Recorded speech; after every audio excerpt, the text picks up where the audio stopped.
Osama ইবনে যায়েদ রাদিয়াল্লাহু তাআলা আনহু নবী করিম সাল্লাল্লাহু আলাইহি সাল্লামের অত্যন্ত স্নেহভাজন একজন সাহাবী, বয়সে খুব ছোট মানুষ ছিলেন।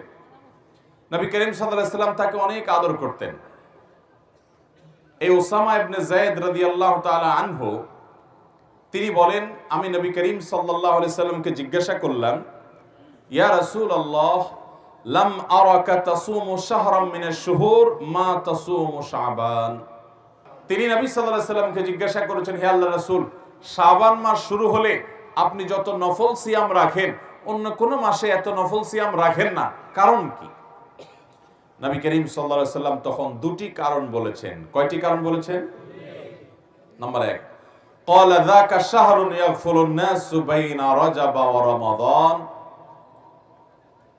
তিনি বললেন যে আমি এই মাসে নফল রোজা বেশি রাখি, তার প্রথম কারণ হলো এই শাবান মাসের পরের মাসটা কোন মাস? রমাদান। আর শাবান মাসের আগের মাসটা কোনটা? রজব। তাহলে শাবান মাসের একদিকে আছে সম্মানিত 4 মাসের একটা রজব, আর শাবান মাসের শেষের দিকে আছে বছরের শ্রেষ্ঠ মাস রমাদান। তাহলে একদিকে রমজান মাস, আরেকদিকে রজব মাস। একটা হলো বছরের শ্রেষ্ঠ মাস, আরেকটা হলো সম্মানিত 4 মাসের এক মাস। তো রজব মাসের প্রতি মানুষ সম্মান প্রদর্শন করে, ইমানদাররা যেহেতু আল্লাহ সম্মান দিয়েছেন। আর রমাদান তো শ্রেষ্ঠ মাস, মানুষ ইবাদত বন্দেগী করার চেষ্টা করে। মাঝে পড়ে এই শাবান মাসটায় মানুষ অবহেলা করে কাটায় দেয়, যে ঠিক আছে সব তো আমল রমজান আসলে করবই, কোরআন তেলাওয়াত তো শুরু করবই, তাহাজ্জুদ তেলাওয়াত তো করব, দোয়া দুরূদ তো করবই, সিয়াম পালন তো রমজান আসলে করবই, দান সাদকা তো রমজান আসলে দেবই। এই মাসটাতে আর কিছু করা হয় না, ওই রমজানের জন্য বসে থাকে। আর এদিকে রজবে একটু মর্যাদা দেয়। এই মাসটা না সম্মানিত মাস, আবার না রমাদান মাস। এই জন্য এই মাসে মানুষ অবহেলায় সময় কাটায়, উদাসীন থাকে, বিশেষভাবে আমল ইবাদতে মগ্ন হয় না। এই জন্য নবী সাল্লাল্লাহু আলাইহি সাল্লাম বলেছেন, আমি এই টাইমে বেশি করে নফল রোজা রাখি।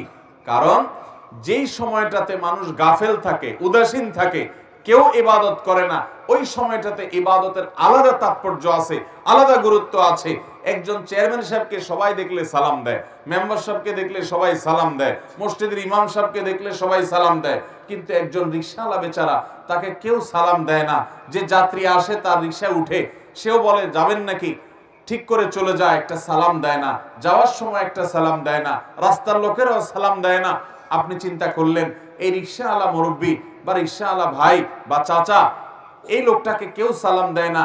আপনি শুধুমাত্র এই লোকটাকে সালাম যেহেতু কেউ দেয় না, সেজন্য আপনি সালাম দিয়ে এটাকে জিন্দা করতে চাচ্ছেন।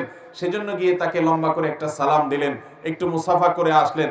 শুধুমাত্র এই জায়গায় নবীজির সুন্নতের আমল নাই, সালাম নাই, আপনি সেটাকে জিন্দা করার জন্য যেটা কেউ করে না সেটা আপনি করার চেষ্টা করলেন। এর কারণে অন্য যে কোনো সাধারণ মানুষকে সালাম দেওয়ার চাইতে এই অবহেলিত জায়গায় সালাম দিলে সওয়াব একটু বেশি হবে। ভোর রাতে সবাই ঘুমিয়ে থাকে, সবাই অলসভাবে সময় কাটায়। আল্লাহর যে বান্দারা এই টাইমে উঠে তাহাজ্জুদের নামাজে দাঁড়িয়ে যায়, চোখের পানি ফেলে আল্লাহর কাছে দোয়া করে, তার সে দোয়া, তার সে ইবাদত, তার সে রোনাজারি, তার যে কান্নাকাটি, তার সে ভালো কাজ, যেহেতু সবাই নাক টেনে ঘুমায়, অলসভাবে ঘুমে থাকে, এই সময় সে ইবাদত করে। এই জন্য ওই সময়ের ঘুমটা আল্লাহ রাব্বুল আলামিনের কাছে, ওই সময়ের ইবাদতটা, নেক আমলটা আল্লাহ রাব্বুল আলামিনের কাছে অন্য সময় যখন সবাই ইবাদত করে ওই টাইমের চাইতে সবাই অবহেলিত থাকে, ওই টাইমের ইবাদতের গুরুত্ব অনেক